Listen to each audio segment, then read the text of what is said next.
Então, irmãos, vamos para a nossa palavra. E hoje nós temos como tema: Deus pode apagar o meu nome do livro da vida? Ou Ele pode me vomitar da sua boca? Então, por que esse tema é tão... o tema é tão grande? E por que dele, né, ser aplicado hoje? Porque, irmãos, essa ministração, ela envolve uma viagem que o pastor Luiz ele fez, né, para a Turquia. Ele levou uma caravana de pessoas para ministrar sobre as 7 igrejas. E houve muita dúvida dessas pessoas que viajaram com ele. Mas não somente é dúvida dessas pessoas, mas também existem muitos cristãos que têm essa dúvida, irmãos. Às vezes tem vergonha de perguntar. Às vezes ficam com essa dúvida e essa dúvida acaba que levando a ele a viver uma vida de acusação, de culpa, de medo, né, de medo de perder a sua salvação. Então a gente está aqui hoje para esclarecer algo que é de suma importância para cada um de nós hoje, para que a gente possa nunca mais esquecer dessa verdade. Amém? Então eu quero que você abra comigo lá em Apocalipse capítulo 3. Apocalipse capítulo 3, verso 5. Amém, irmãos? Todos encontraram Apocalipse capítulo 3, verso 5? Diz assim, ó: o vencedor será assim, vestido de vestiduras brancas, e de modo nenhum apagarei o seu nome do livro da vida. Pelo contrário, confessarei o seu nome diante de meu Pai e diante dos anjos dos céus. E lá no verso 16 agora, do mesmo capítulo, diz assim, ó: assim, porque és morno, e nem és quente nem frio, estou a ponto de vomitar-te da minha boca. Então o que é que eu preciso aqui? Então vamos repetir aqui o capítulo 3, diz assim, ó: o vencedor será assim, vestido de vestiduras brancas, e de modo nenhum apagarei o seu nome do livro da vida. Amém? Pelo contrário, confessarei o seu nome diante de meu Pai e diante dos anjos dos céus. Amém? Então, irmãos, o que nós precisamos aqui entender? Deus, Ele está falando que vai remover o nome dos crentes do livro da vida. Ou seja, há uma condição aí de que Deus está dizendo que pode, ou seja, se há essa possibilidade do seu nome ser removido do livro da vida. Porque às vezes as pessoas buscam entender, ou seja, buscam olhar o que não está na palavra. E as pessoas falam assim: mas por que Deus falou nas suas escrituras a respeito disso? Não será que Deus ele está dizendo que pode haver uma condição de o meu nome ser apagado no livro da vida? Às vezes surgem essas questões, irmãos. Às vezes você pode ter esse questionamento no seu coração e achar que isso pode ser uma verdade.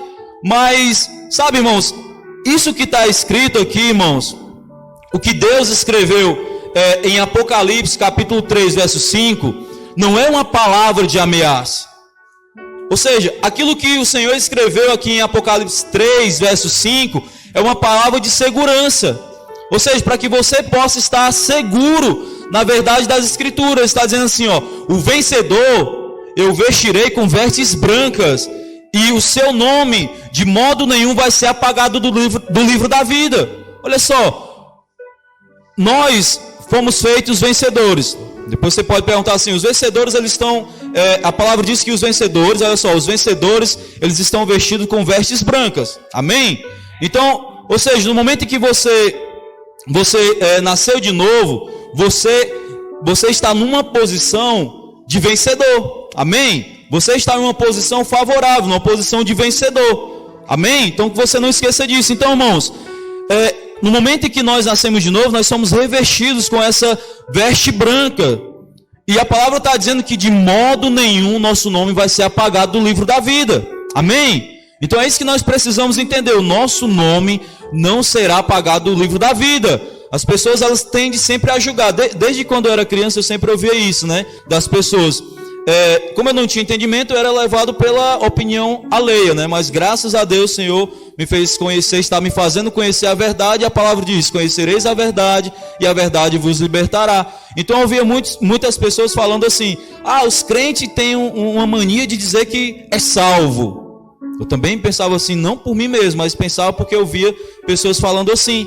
Mas quando eu fui começar a ler as escrituras, eu comecei a dizer assim: peraí, não é os crentes que dizem. E eles dizem sim, mas eles dizem segundo a verdade de Deus. Então é isso que está escrito aqui em Apocalipse 3:5.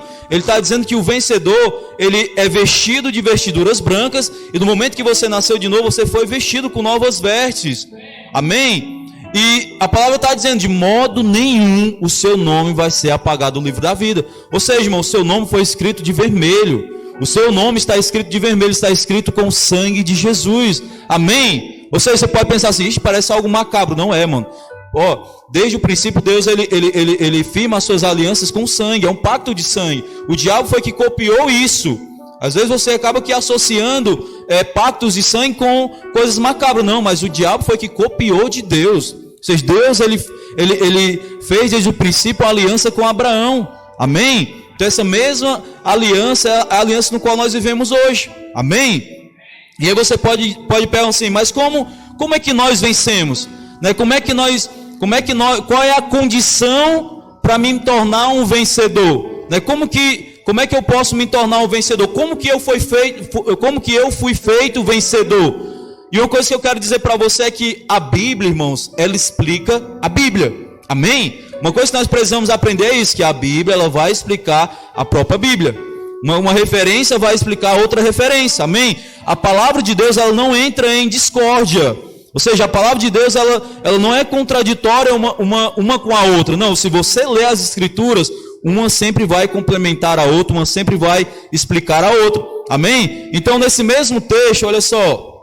Perdão, não no mesmo texto, mas em Apocalipse 12, abra sua Bíblia. Apocalipse capítulo 12. Eu quero ler com você o 10 e o 11. Versículo 10 e 11. Apocalipse 12, verso 10 e 11. Amém? Diz assim, então ouvi grande voz do céu proclamando. Ou seja, é uma visão que João teve. Ele disse que ouviu uma voz do céu proclamando. Estava dizendo algo, uma voz do céu. Ele diz assim, agora veio a salvação. Essa voz está dizendo isso. Agora veio a salvação, o poder, o reino do nosso Deus e a autoridade de seu Cristo. Pois foi expulso o acusador dos nossos irmãos, o mesmo que os acusa de dia e de noite, diante do nosso Deus. Ou seja, o diabo estava acusando nossos irmãos, a nós, dia e noite diante de Deus. E esse acusador, a palavra diz que será expulso. Amém? Isso é uma profecia para nós, do nosso Deus. Eles, pois, o venceram por causa do sangue do Cordeiro e por causa da palavra do testemunho que deram. E mesmo em face da morte, não amaram a própria vida. Olha só, irmãos, aí você pergunta, mas como que eles venceram? Ou seja, eles venceram não pelo esforço próprio, irmãos, e nem pelas suas obras religiosas.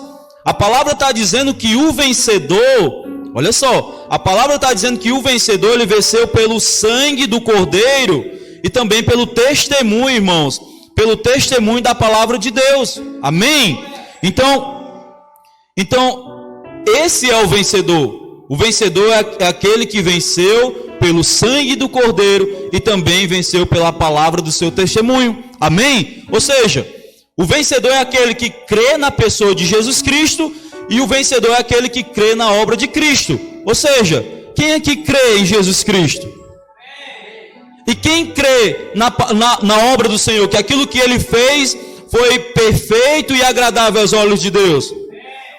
Ou seja, o que eu quero dizer para você é o seguinte: isso te faz um vencedor. Você venceu pelo sangue do Cordeiro. Você venceu pela palavra do seu testemunho. Então, isso nos faz, irmãos, vencedores. Ou seja, o que é que nós precisamos agora entender? Que nós fomos revestidos, nós fomos vestidos com vestes brancas. E o nosso nome não será apagado de modo nenhum do livro da vida. Amém? Então é isso que nós precisamos entender, irmãos. Então aqui o texto que nós acabamos de ler, ele prossegue. E ele diz o seguinte, que esses vencedores também, que é importante a gente atentar para isso, que a palavra do Senhor está dizendo que os vencedores, irmãos, eles não amaram a sua vida antiga. Ou seja, que vida antiga é essa? A sua vida em Adão. Ou seja, o seu velho homem. Amém? Porque quando a palavra diz que lá em Coríntios vai dizer que nós, no momento em que nós cremos no Senhor, nós nos tornamos uma nova criatura. Ou seja, isso acontece no seu interior. Amém? Às vezes as pessoas as pessoas pensam assim: eu só creio que fulano nasceu de novo se aquilo que ele fazia não fizesse mais. Ou seja, quem tinha problema de vício de cigarro, não fume mais. Quem tinha problema com bebida, não beba mais. Eu só sei que essa pessoa nasceu de novo por conta disso. Não, irmãos. O novo nascimento ele acontece interiormente. Ou seja, é no seu espírito. Ou seja, depois que essa vida começar a fluir dentro de você, as coisas exteriores também serão mudadas, ou seja, serão consequências na sua vida, no seu hábito. Então, tem pessoas sim que no momento em que nasce de novo, instantaneamente ela abandona um certo tipo de hábito, mas outras são processos. O que a gente precisa? Continuar dizendo que essa pessoa é nova criatura. Amém? Então, irmãos, o vencedor é aquele que não ama mais a sua antiga vida, ou seja, do velho homem.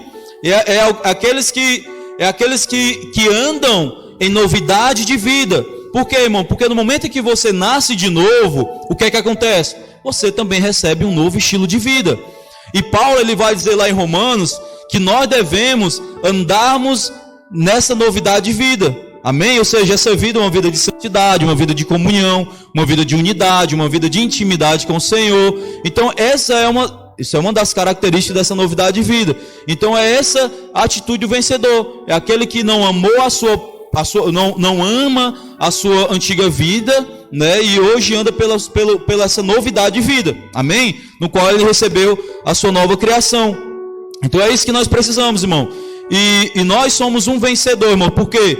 Nós nos tornamos vencedor, volto a dizer, por causa do sangue de Jesus Cristo, que nos comprou, que nos libertou, amém? Que nos purificou. É isso que nós precisamos entender, irmãos. E você sempre vai, irmão, vencer por causa do seu testemunho. Por quê? Porque isso vai incluir a sua fé. Então, se você é alguém que crê na obra de Cristo, isso te faz um vencedor. Por quê? Porque o justo viverá pela fé. E lá em João, ele diz assim, aquele que é nascido de novo, aquele que é nova criatura, aquele que é nascido de Deus, a palavra diz: esses já venceram o mundo. E aí ele diz assim: mas o que fez eles vencer o mundo foi a fé.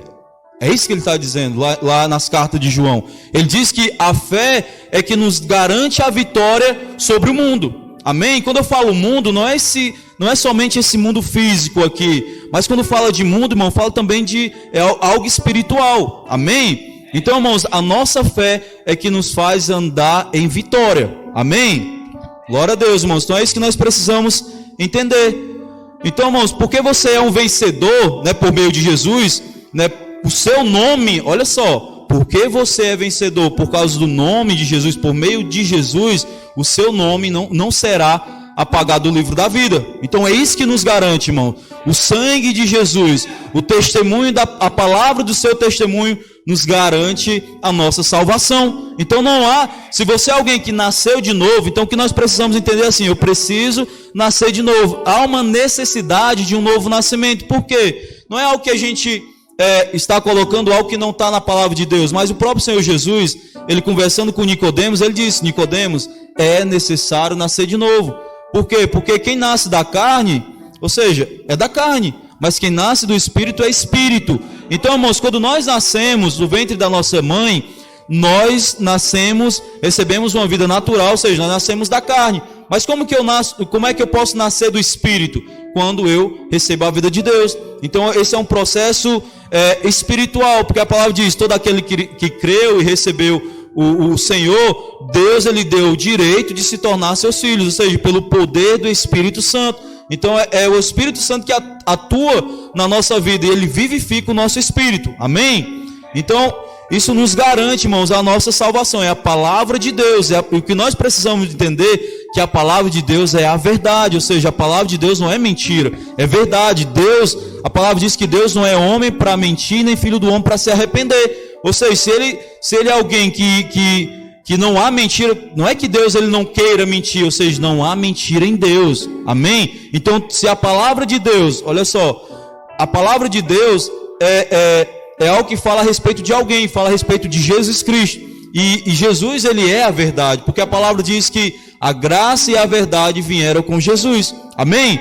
Então nós precisamos, irmãos, crermos na palavra do Senhor. Amém? Nós precisamos crer na sua verdade, para que a gente possa andarmos com convicção do nosso novo nascimento. Amém? Então é isso que nós precisamos entender.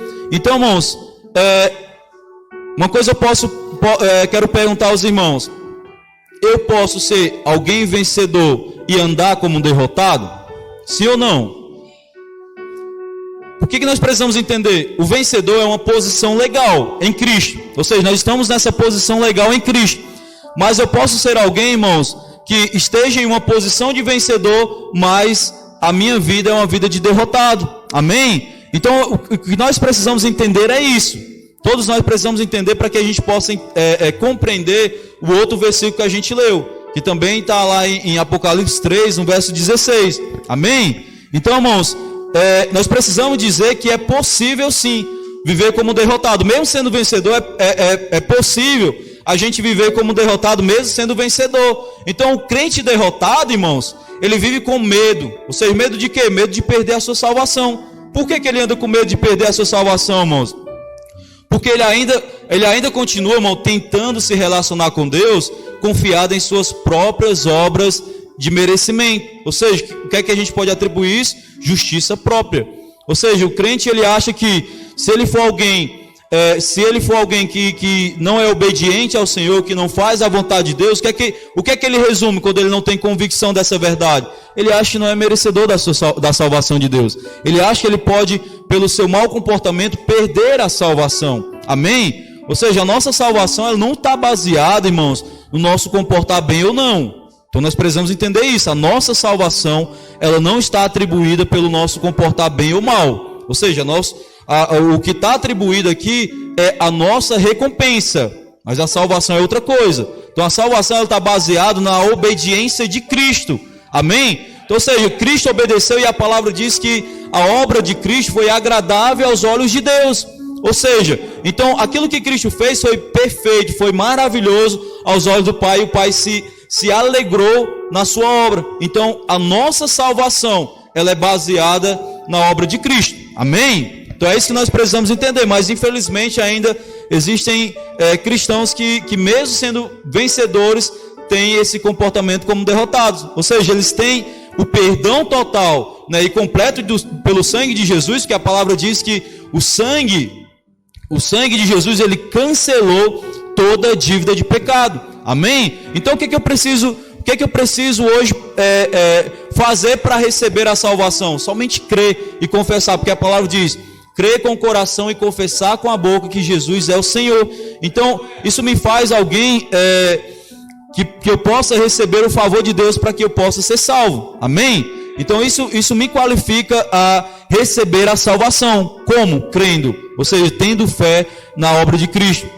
Então, irmãos, nós vencemos por causa do sangue do Cordeiro. Ou seja, isso, porém, irmão, significa mais do que ficar dizendo o tempo todo: o sangue de Jesus tem poder. Ou seja, nós vencemos sim pelo sangue, mas para que eu possa garantir essa salvação, não preciso estar sempre exercendo essa frase, né? O sangue de Jesus tem poder.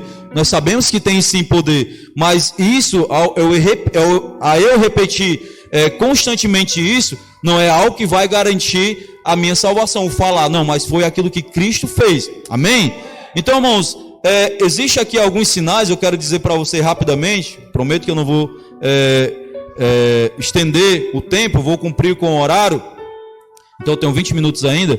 Então, existem alguns sinais para que eu possa perceber um crente que é vencedor, mas que é alguém que ainda anda como derrotado. Então, o primeiro sinal aqui, irmãos, é se a obra da cruz, ela não faz diferença no dia a dia do cristão. Ou seja, se a obra de Cristo, irmãos, ele não faz diferença na sua vida, se você não é alguém que anda pela obra de Cristo, ou seja, aquilo que ele fez na cruz, se isso não é aplicado na sua vida, ainda você está vivendo como derrotado. Amém? O que é não aplicar a obra de Cristo na cruz? Primeiramente, eu ter recebido o perdão de Deus, mas eu não aplicar o perdão na vida de outras pessoas. Porque a palavra diz assim, Senhor, perdoai as minhas ofensas, assim como eu perdoo a ofensa daqueles que têm me prejudicado ou têm me ofendido. Amém? Então é uma das obras que nós devemos aplicar na nossa vida, uma das obras de Cristo, né? Então é o perdão. Então isso precisa ser aplicado na nossa vida. Por quê? Porque senão vou viver como alguém que é vencedor, mas vivendo como um derrotado. Por quê? Porque se eu não libero o perdão, vou viver uma vida amargurada, ressentida. E Deus não quer que a gente viva dessa forma. Deus quer que a gente possa viver uma vida espontânea, cheia de alegria e paz. Como que eu posso viver alegremente se eu convivo com a pessoa que eu não liberei perdão? É muito difícil, é muito ruim, não é isso? Você chegar e conviver todos os dias com alguém que te magoou e você não liberou perdão, você se sente mal. Como você vai ficar alegre diante dessa pessoa? Então nós precisamos aplicarmos a obra de Cristo na nossa vida. E um outro sinal também, irmãos, de alguém que é vencedor, mas vive como um derrotado, é se essa pessoa, irmão, que foi salva pela graça, mas se ainda ela pensa que a santificação é pelo esforço próprio. Ou seja, se alguém tem a mentalidade de dizer assim, não, eu fui sim salvo pela graça, mas para mim viver uma vida santa eu preciso me esforçar. Se você tem essa mentalidade, eu quero dizer que você está vivendo como um derrotado. Eu não estou aqui para condenar você, eu estou aqui para que você possa ter uma metanoia, ou seja, arrependimento, mudança de mente. Peraí, eu pensava dessa forma, não é? Não, irmãos, a palavra diz que Paulo vai dizer lá em Colossenses, ele diz lá em Colossenses 2, 6, verso 6, ele vai dizer assim, ó, da mesma forma que você recebeu a Cristo, ande por ela. Ou seja, como que nós recebemos a Cristo? Pela graça, mediante a fé. Ou seja, se ele está dizendo que da mesma forma que você recebeu a Cristo, você deve andar por ela, então eu devo andar pela graça. Então, se é para mim andar pela graça, da mesma forma para que eu possa receber, para que eu possa andar em santidade, eu também preciso depender da graça de Deus. Por quê? Não preciso me esforçar, não depende de mim a minha santificação, eu deixar de fazer isso, aquilo, outro, sim, mas você só vai conseguir pelo favor imerecido. Por quê? Porque lá em Tito ele vai dizer que a graça de Deus, ela nos educa, a graça de Deus, ela nos capacita a andar em santidade. Olha só, é a graça, não é o meu esforço próprio, não, é a graça de Deus, é o favor imerecido que vai me capacitar a andar em santidade também, amém? Então quando eu penso dessa forma e ajo dessa forma, eu me faço alguém tanto vencedor legalmente, mas também, posicionalmente, mas também um vencedor na prática. Alguém que depende o tempo todo da graça de Deus. Amém? Então, um outro ponto aqui, irmãos, não vou dizer todos, mas vou dizer aqui alguns para a gente possa continuar. Um outro ponto aqui de alguém que é vencedor, mas vive como derrotado, é se essa pessoa pensa, irmãos, que não merece receber a bênção. Ou seja, todos nós, em um determinado momento, a gente tende a pensar dessa forma. Sim ou não? Ou só eu que penso? Todos nós, muitas vezes, quando a gente passa por uma situação, a gente tende a dizer assim, Senhor, mereço não. Isso nos desqualifica a sermos vencedores. Ou seja, o que nós precisamos entender, irmãos, que a bênção de Deus não está baseada no nosso comportamento. Ou seja, você foi alguém que foi abençoado porque as bênçãos estão sobre a sua vida, porque você foi alguém justificado. Somente quem é justo pode ser abençoado. Então, o que é que eu entendo com isso? Eu fui justificado. Então as bênçãos estão sobre a sua vida.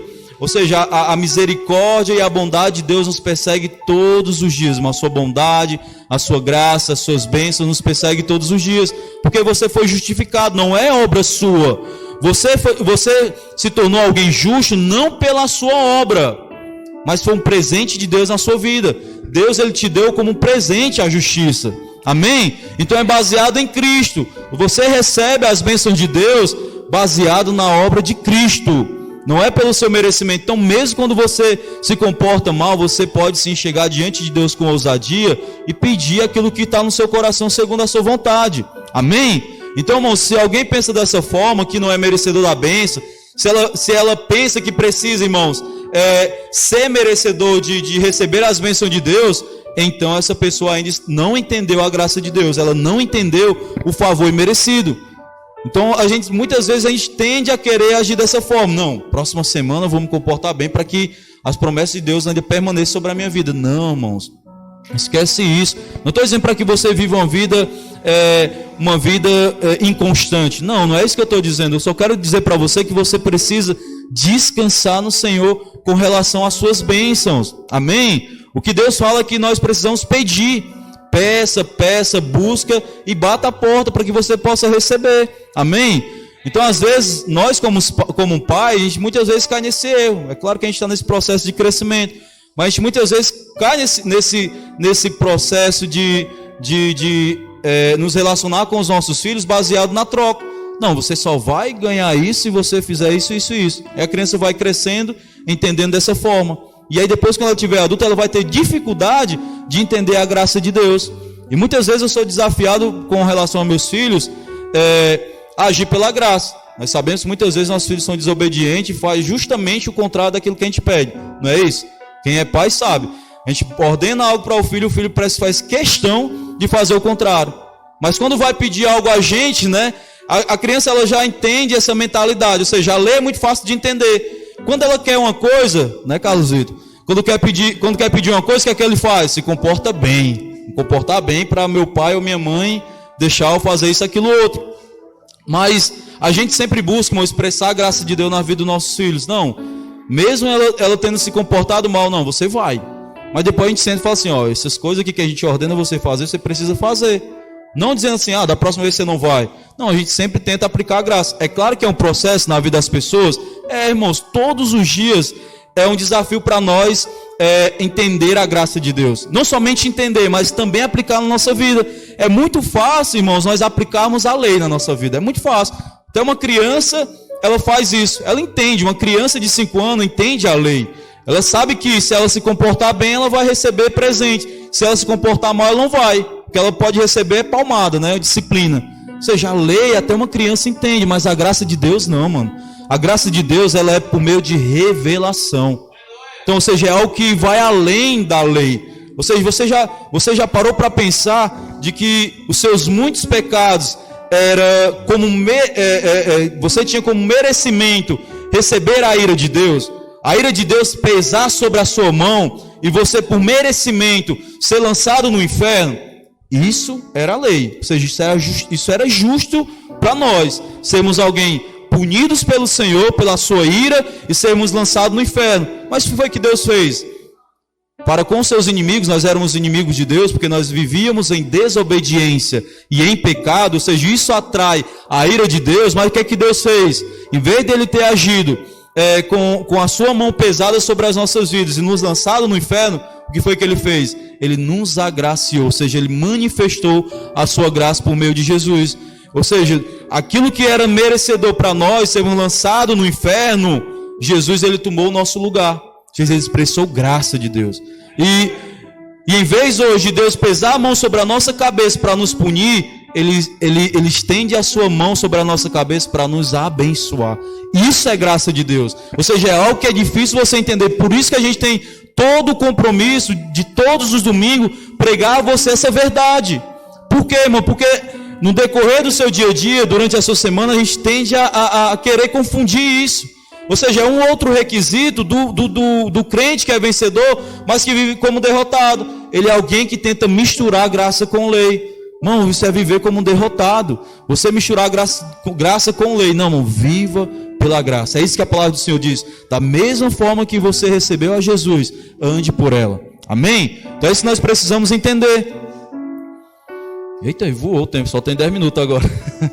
Então, irmãos, para que a gente possa entender aqui, a gente vai encerrar, é claro. Lá em Apocalipse 3, verso 16, nós lemos assim, ó: assim, porque és morno e nem és quente nem frio, estou a ponto de vomitar-te da minha boca. Olha só, aí você fala assim, mas irmão, peraí, como é que eu não posso perder a salvação e Deus está dizendo que para quem é morno, Deus está a ponto de vomitar da boca dele? Olha só, é isso que a palavra de Deus está dizendo, que por essa escritura, ela está contradizendo aquilo que a gente leu no verso 5? Não é isso que ela está dizendo, irmãos. O que a gente precisa entender aqui, irmãos, o que nós precisamos observar aqui, irmão, nessa passagem, isso significa que olha só, o problema aqui nessa passagem é alguém que é morno. O problema é com relação à pessoa que é morna. Por quê, irmãos? O problema não está para quem é quente nem é frio. Amém? O problema aqui está com relação a quem é morno. Ele está dizendo que porque és morno e nem é quente nem é frio, eu estou a ponto de vomitar-te da minha boca. E a gente vai entender aqui rapidamente. Não tenho mais tempo de poder estender, mas quero poder simplificar aqui para que você possa entender a si mesmo. Então, irmãos, o que nós precisamos entender é o seguinte, que nessa passagem, tanto quem é frio e quem é quente, isso é uma coisa boa. Por quê? Porque isso está relacionado não a alguém que é fervoroso. Tem a ver? Tem, mas não está em torno disso. Isso está envolvendo obras. E para que a gente possa entender, nem sempre a gente busca entender a Bíblia pela geografia, mas muitas vezes tem essa necessidade. O que a gente precisa entender é que essa passagem ela está relacionada, está se referindo a uma cidade, uma igreja lá em Laodiceia. Então o que acontece? No norte da Laodiceia tinha uma cidade chamada Hierápolis, e havia uma fonte, né, de água ao norte de Laodiceia, justamente nessa cidade de Hierápolis, que a água era quente. Olha só, para você entender, então a água era quente. E no sul, né, da cidade de Laodiceia existia uma cidade chamada, deixa eu só ver aqui o nome dessa cidade. De Laodiceia tinha Hierápolis e tinha Colossos. Pronto, a cidade de Colossos, que é justamente a cidade no qual Paulo escreveu para os colossenses. Era a cidade chamada Colossos. E havia nessa fonte, a fonte dessa cidade de Colossos era fria. Então o que Laodiceia precisava fazer? Não havia água o bastante para essa cidade. Então o que ela queria fazer? Ela tinha que fazer uma canalização, ou seja, tinha que fazer uma adaptação para que pudesse puxar a água das duas fontes. Então o que acontecia? Quando vinha água quente de Hierápolis para a cidade, essa água ela continuava quente quando ela chegava na cidade de Laodiceia, sim ou não? O que você diz? Ou seja, ela chegava morna, não era isso? Ela vinha quente, mas pelo percurso ela ia chegar morna. Quando eles faziam essa canalização da cidade de Colossos, que era fria, quando ele fazia esse mesmo percurso, quando chegava em Laodiceia, a água chegava morna também. Então esses irmãos entenderam aquilo que Jesus estava falando, que não estava relacionado a algo fervoroso. Vamos dar aqui um exemplo. Hoje, graças a Deus por ter muita gente, o que aconteceu? Ficou quente, não foi isso? E eu tenho certeza que quando você foi beber, você não se agradou muito com a água. Agora, por que você não se agradou muito pela água? Você pode dizer o porquê? Porque estava morna a água. Estava geladinha a água? Você te agradou? Não. Você matou a sua sede? Você continuou com sede, né? Mas por causa da água que estava morna, ela não foi o suficiente para satisfazer a sua sede no calor. Então, uma água morna, irmãos, ela não tem utilidade para saciar alguém que está no frio e nem saciar alguém que está no calor. Então, você imagine meu dia, o que é que você imagina beber? Uma água bem gelada, ou seja, ou um outro tipo de bebida. Eu, pelo menos, quando é meu dia, assim, calorão, eu sempre gosto de tomar, assim, um guaraná bem gelado. Eu gosto muito, mas não qualquer guaraná, naquele Antártica mesmo, que é bem suave. Por quê? Porque vai saciar a minha sede, entendeu? Vai saciar. Então, faço que nem o irmão Roberto, um Fanta uva laranja, né, irmão? Bem geladinho. Ou seja, por quê? Porque vai saciar a minha sede. Imagine você, isso no calor, e quando você está no frio, o que é que você imagina beber? Um café bem quente, ou seja, um chocolate bem quente, um Nescau bem quente. Um café, irmão, quando você está no frio, um café morno, ele vai saciar você? Você nem vai nem tomar todo. Por quê? Porque você vai, meu Deus, que negócio horrível, né? Então a mesma coisa acontece com aquilo que o Senhor está dizendo. Que o problema aqui, irmãos, está sendo ser morno. E o que é ser morno? É algo que não tem utilidade. Então como é que acontece na minha vida essa inutilidade? É quando... Porque uma coisa que a gente precisa entender é que nós fomos chamados com o objetivo de servir a um propósito. Se você achou que você veio para essa vida para nascer, crescer, trabalhar, comer, se casar e depois morrer, você pensou errado. Você não veio para isso. Embora isso faça parte do processo da sua vida, mas não é o propósito no qual você foi criado. Ou seja, existe um propósito maior. E o que nós precisamos é estarmos encaixados nesse propósito. Ou seja, todos nós fomos criados com um propósito. ou seja, de servir a um propósito no qual o Senhor nos chamou. E quando eu não estou encaixado nesse propósito, o que é que acontece? Eu me torno alguém, infelizmente, inútil para Deus. Quando eu falo inútil, não é que Deus despreza, é porque a gente não está, não podemos ser naquele momento, por não estarmos encaixados nesse propósito, a gente não pode ser usado pelo Senhor. Por quê? Porque a gente está fazendo da graça de Deus algo inútil na nossa vida. Então a gente não tem como a gente ser usado pelo Senhor. Então por isso que a palavra está dizendo assim, ó, estou a ponto de vomitar. E quando ele fala isso, irmãos, a ponto de vomitar, você pensa assim, mas mesmo eu sendo alguém que não seja frutífero e não faça a vontade de Deus, ainda assim Deus ele pode me vomitar da boca dele? Não é isso. O que nós precisamos entender no contexto aqui é que dentro da igreja de Laodiceia, a palavra ela fala algo bem interessante direcionado para essa cidade. Porque o que acontecia dentro da igreja?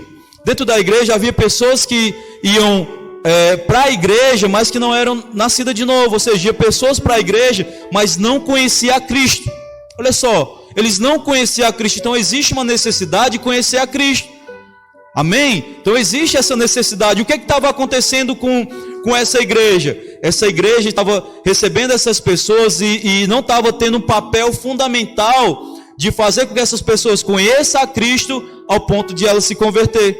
Entendeu? Então estava sendo uma igreja que estava ao ponto de ser vomitada pelo Senhor. Então o que nós precisamos como igreja, irmãos, é justamente não ser como essa igreja no qual o Senhor repreendeu. Ou seja, nós precisamos ser uma igreja ou quente ou fria. Porque não está falando de frieza espiritual, nem está falando de fervor espiritual aqui não, irmãos. Está falando de obras.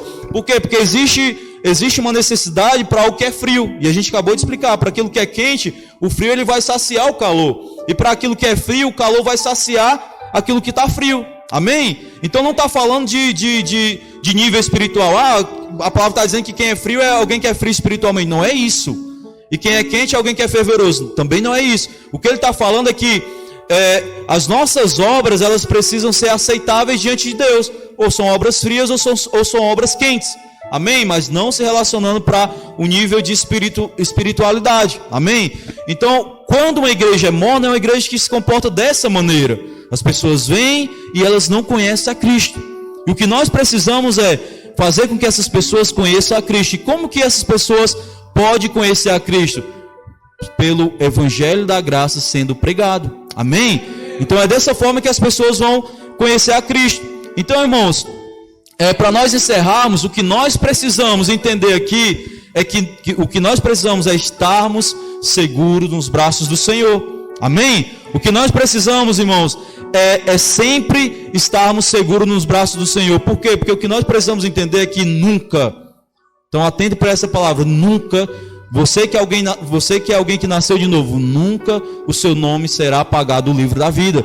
Uma vez salvo, salvo eternamente. Se você é alguém que nasceu de novo, eu quero te dizer o seguinte, que o seu destino final é na glória com o Senhor. Amém? Porque o que deve trazer ânimo ao nosso coração é isso. Porque Paulo vai dizer que aquilo que nós temos experimentado hoje não se compara com a glória que há de vir. Amém, irmãos? E uma das coisas que nós precisamos também entender, irmãos, que nada pode nos separar, nada pode nos arrebatar do amor de Deus. Amém? Então que nós possamos termos essa convicção. Eu quero que você nesse momento possa estar somente por mais um momentinho, irmãos, 1 a 2 minutinhos de pé, para a gente encerrar orando ao Senhor.